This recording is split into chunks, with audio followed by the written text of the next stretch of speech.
Y bueno, la primera parte está un poco abordada, ¿qué es? Así que ¿qué es bastante más teórico y más genérico, así que vamos a hacerlo rápido. Pero creo que cuando uno quiere entender el concepto de algo, es interesante poder ir a los inicios o conocer un poco la historia.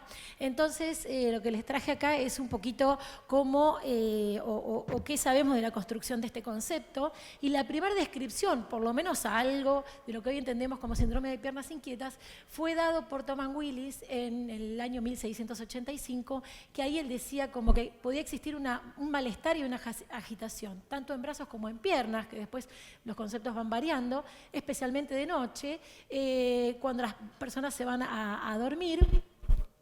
Y recién después, en 1945, o sea, fíjense, casi 200 años después, es un neurólogo que también psiquiatra sueco, el doctor Ekbom, quien realmente describe una descripción mucho más clara y más precisa de los síntomas, diferenciándolos de otras enfermedades. Lo publica acá en esta acta médica escandinava, y es entonces quien termina como de poner el sello a la enfermedad, y hoy la podemos conocer como síndrome de Ekbom o de William Ekbom. Pero lo interesante de usar estos epónimos es que Ekbom, que también era psiquiatra, describe también el otro síndrome de Ekbom, que no sé si alguno lo conoce, ¿alguno escuchó hablar? ¿No? Del delirio de parasitosis. Bueno, hay una entidad que se puede manifestar en el contexto de otra patología psiquiátrica. Es un delirio que los pacientes creen que tienen bichos por debajo de la piel.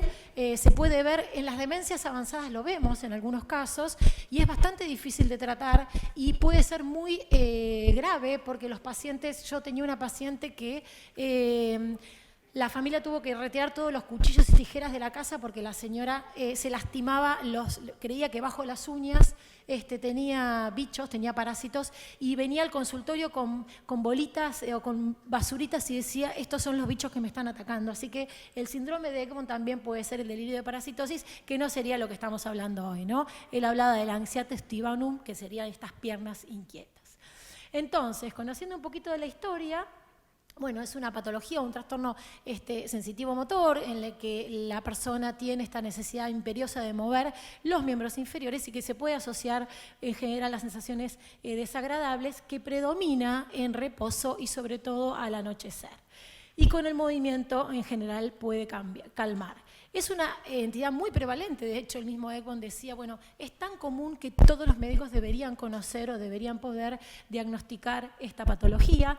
Puede comenzar a cualquier edad, pero un poco los datos muestran que a medida que aumenta la edad, los síntomas pueden ser más frecuentes. Hay algunos datos que se asocian con el embarazo o incluso en las mujeres puérperas, entonces hay mayor probabilidad de afectarlo. Y creo que lo importante de esto es que afecta muy gravemente la calidad de vida de los pacientes y todo lo otro secundario que hablábamos hace un rato, con lo que tiene que ver la fragmentación del sueño y las consecuencias a largo plazo que esto puede tener, ¿no? Que antes esto no lo contemplábamos.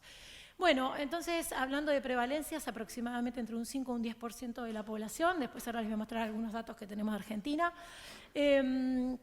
Y lo que hizo el grupo de estudio, el Grupo Internacional de Piernas Inquietas, en el 2005, es publica un poco estos criterios, en donde habla de esta urgencia tanto muy intensa y irresistible de mover las piernas, que empeoran con el reposo, que se alivian parcial o totalmente al moverlas, y que en general es de noche, lo mismo que veníamos viéndolo tiempos previos. En el 2014 hay una nueva evaluación de los criterios diagnósticos, y lo que agregan, sobre todo, las otras son muy parecidas o lo mismo, agrega que esto no sea asociado a otra condición clínica, por ejemplo fármacos, que es una cuestión que tenemos que tener muy en cuenta para este tipo de pacientes. Y de hecho ahora, cuando veamos cuáles son los algoritmos o los criterios para el tratamiento, una de las primeras cosas que tenemos que hacer es valorar qué medicamentos está tomando esta persona.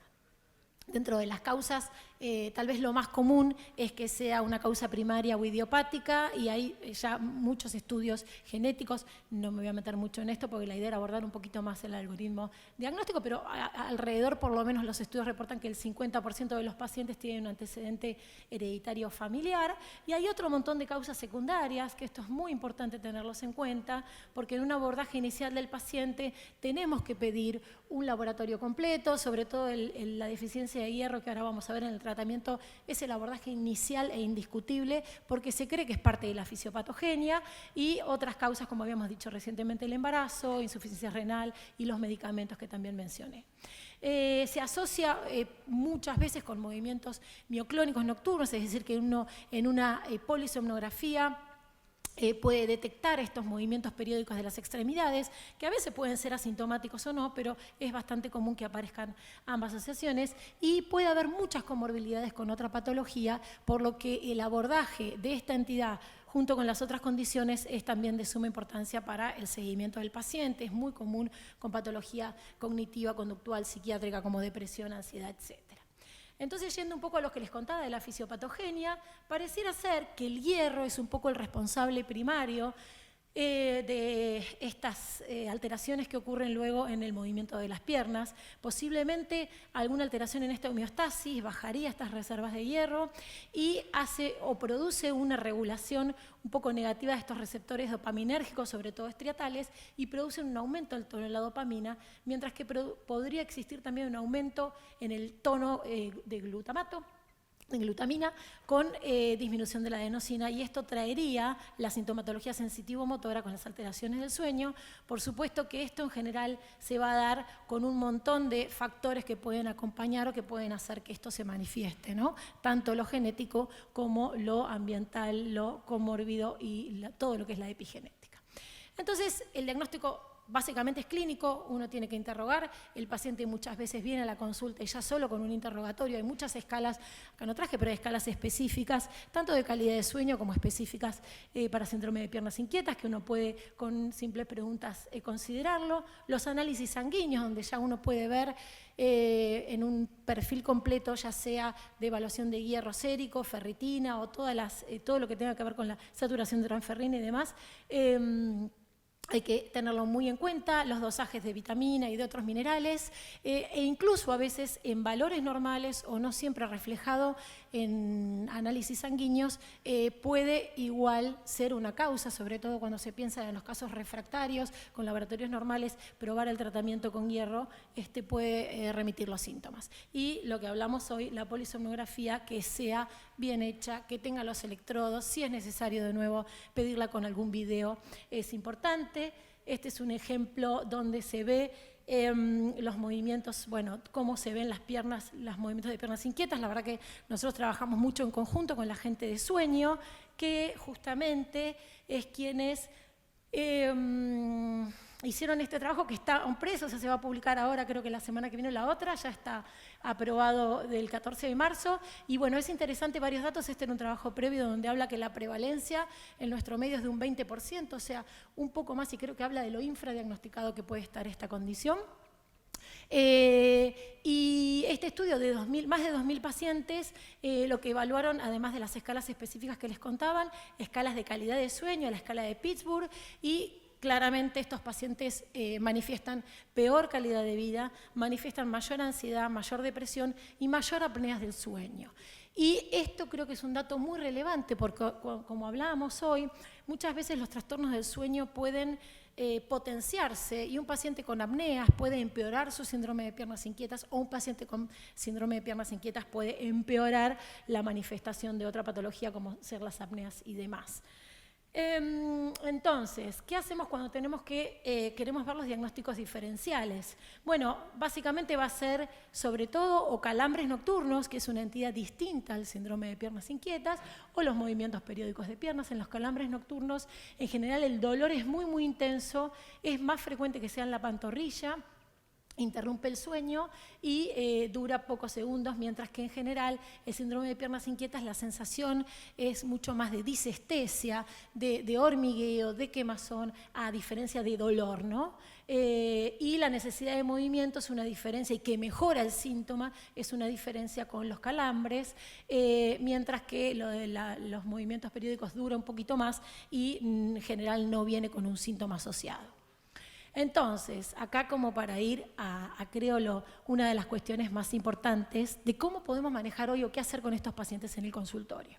Bueno, el tratamiento Va a depender, por supuesto, de la causa, si es primario o es secundario, y si es secundario vamos a reponer si algo está faltando o si tenemos que hacer algún tratamiento específico, pero básicamente hay reglas generales que se usan muchísimo, como son lo que llamamos las medidas higiénico-dietéticas del sueño, cómo van a ser los cambios en el estilo de vida, las rutinas del sueño, el ejercicio físico, evitar cafeína, alcohol y tabaco, que sabemos que pueden ser estimulantes, y muchas técnicas, hay varios estudios y aprobaciones para técnicas de respiración, de masajes y demás. Entonces, toda la estrategia no farmacológica tiene que estar considerada desde el inicio, independientemente de la causa. Pero les traigo acá una última revisión. Este es un trabajo propuesto por un update, propuesto de algoritmo de update, propuesto por la Mayo Clínica, en el que varios hicieron una recopilación de datos de más de 12 años de trabajo desde hasta el año 20, y en el 21 publican un poco este algoritmo de seguimiento que cambia un poco lo que veníamos considerando algunos tratamientos más estándar de la patología. Bueno, en primer lugar vuelven a poner como al tope y lo más importante del tratamiento es el estado del hierro del paciente, y sabemos que la valoración y la restitución apropiada, ya sea oral o endovenosa incluso, tiene que ser considerada, y ahora vamos a ver qué otras líneas de tratamiento proponen u ofrecen. Bueno, básicamente dividen, o lo que hacen es dividir, disculpen que las deje en inglés, pero me parecía lo más claro traerles tal cual está escrito o publicado en el update. Esto está libre, lo pueden buscar y tenerlo para consultar en internet. Entonces, dentro de las consideraciones generales no me quiero olvidar de buscar, como les dije antes, si hay medicamentos que puedan determinar o favorecer la metoclopramida. Algunos antidepresivos pueden ser causantes de esta entidad. Y después dividen al síndrome clínico en intermitente, en crónico persistente y en refractario. Y aquellos pacientes, esto los voy a ir poniendo porque de a poco vamos a ir viendo, bueno, la terapia de hierro se las dejo acá porque según las concentraciones de ferritina, las concentraciones de hierro, es como se sugiere si la terapia puede ser o conviene que sea de reemplazo endovenosa u oral. Con respecto a la medicación, se los mencioné recién, los antidepresivos, metoclopramida y otros, algunos antihistamínicos. Y con respecto a, considerar otros trastornos del sueño, al intermitente, vamos a pasar acá directamente, sería, la verdad es que considerar una terapia no farmacológica, si es de muy, muy baja frecuencia la presencia de síntomas, posiblemente sea lo mejor, y si no, la recomendación es que sea una terapia a demanda, es decir, cuando el paciente esté con síntomas marcados, ahí sí considerar, y dentro de estas opciones, las sugerencias vendrían a ser levodopa, luego benzodiazepinas o si no algún opioide de baja potencia. Y acá empieza un poco el cambio, la controversia, ¿no? Por ahí siempre teníamos en mente que el pramipexol eran los primeros que estaban en línea. Bueno, así como hablamos o habló en la charla tan interesante de la mañana Andrés, diciendo de tal vez a lo largo de los años cómo nuestro cerebro regula la dopamina y sus receptores, creo que vamos aprendiendo. Siempre yo digo que algo que me dijo alguna vez un profesor, que en medicina las verdades de hoy son las mentiras de mañana. No sabemos en realidad qué pasa. Lo que se vio es que pacientes que tenían a largo plazo tratamientos con pramipexol podían hacer un cuadro que ahora lo vamos a ver, como una especie de síndrome más crónico de piernas inquietas. Entonces, esta recopilación de datos que hace este update, este algoritmo, es que la levodopa sería en dosis muy bajitas más segura que utilizar pramipexol desde el inicio. No todo es tan fácil, no todo está probado, ahora vamos a ver, pero entonces ponen en primera línea dosis bajitas de levodopa a demanda. Estos serían los casos intermitentes. ¿Qué pasa con el paciente crónico persistente, que es el que seguramente vemos la mayoría en la consulta? Bueno, este paciente sí va a tener síntomas presentes, seguramente la mayor parte del tiempo o todas las noches. Siempre la no farmacológico lo tenemos que tener presente. Y si no, lo que plantea este algoritmo es la inclusión de los alfa-2 delta, o los ligandos de calcio, como la gabapentina, la pregabalina u otro fármaco. Nosotros en Argentina no tenemos específico de gabapentina, pero sí estos dos, y que la pregabalina podría ser la primera línea de tratamiento, no sé, el Limprel, por ejemplo, es en Argentina, no sé acá cómo se llama. Si el paciente tiene contraindicaciones, ahí sí iríamos a una pregabalina, que tal vez son medicamentos que la ventaja que tiene, que uno los puede ir regulando. Calculo que la multidosis la deben tener acá, que uno puede ir aumentando de a 25 miligramos, y si no, ir a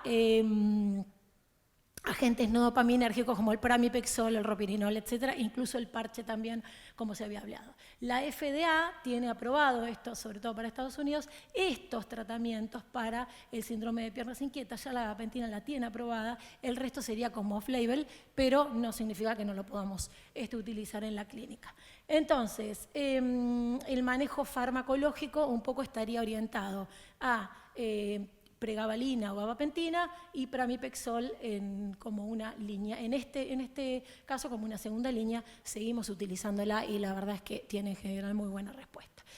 Y en aquellos pacientes refractarios que no mejoran, acá es donde les contaba que se reconsidera un poco cuáles son los almacenamientos de hierro, ver qué necesidad incluso, aunque los valores séricos sean normales, pensar en un tratamiento de reemplazo, ver si hay factores que puedan exacerbar u otros factores comórbidos y considerar acá la combinación o incluso considerar lo de la monoterapia de opioides, teniendo en cuenta las complicaciones. Hace un rato hablábamos con Andrés del tema de los opioides, sobre todo en Estados Unidos y el gran problema que tenemos de adicción. Entonces, esto es solamente en aquellos pacientes refractarios, sobre todo codeína o tramadol en dosis muy bajitas. Y acá está el porqué de este cambio un poquito de líneas en cuándo empezar, es el síndrome de aumentación, que bueno, se considera cuando los síntomas de piernas inquietas, es decir, esta molestia, sensación, empiezan a aparecer más tempranamente que cuando le dimos la dosis. Supongamos que el paciente tomaba el pramipexol a las 10 de la noche, empieza a tener síntomas a las 9, si necesita dosis más altas para hacer el mismo efecto de la medicina comparado con la dosis que fue previamente, si empeoraron la intensidad de los síntomas desde que empezó la medicación y si los síntomas aparecen, si bien los criterios hoy hablan de miembros inferiores, en otras partes del cuerpo, sobre todo en cuerpos. Entonces, este sería un poquito el argumento de por qué uno haría el cambio de medicación. Y ahora, prometí, intenté hacerlo lo más rápido posible, quiero despedirme con un videíto que no tiene que ver con las piernas inquietas, pero siendo que vengo del fin del mundo y el Papa que hoy se despidió, hoy despide el mundo, es coterráneo mío, quería traer un muy pequeñito homenaje, sin ningún, por supuesto, mensaje ni político ni religioso, pero pensando en cuántos legados dejó del trabajo en equipo, de tender puentes, sobre todo para los más jóvenes, de pensar en sueños, de no tener miedo, cosas que decía mucho él, que sean inquietos, que hagan lío, le dijo en Río de Janeiro a los jóvenes, que sean inquietos, no que tengan piernas inquietas, pero que sean inquietos. Así que con esto que dura creo que 1 minuto, ya los dejo libres. Y obviamente en Argentina somos muy futboleros. Este es un video que hizo la AFA, que es la Francisco, de fútbol argentino. qué jugador. De esos que nunca perdieron la fe. Son elegidos. Aparece uno cada muchos años. Pero este fue distinto.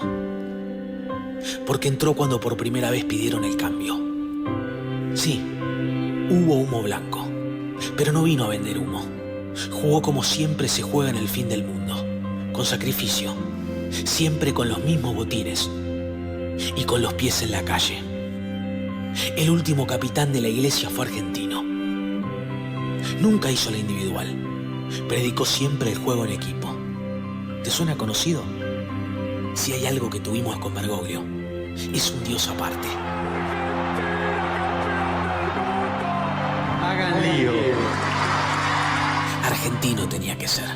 Dejó tirado cuanto protocolo se le cruzó. Pidió perdón por faltas que ni él cometió. Hizo bailar a muchos privilegiados, hasta quedarse sin aire. Fue ahí cuando el mundo entendió lo importante que es tener un capitán argentino, cuando lo que se necesita es coraje. Puede que creas, o no, pero créeme, este semillero le dio un papa al mundo. Y cada vez que festejemos un gol al cielo, lo vamos a hacer con honores, porque ahora también tendremos allá arriba al Papa del Bajo Flores. Bueno, y ahí con esto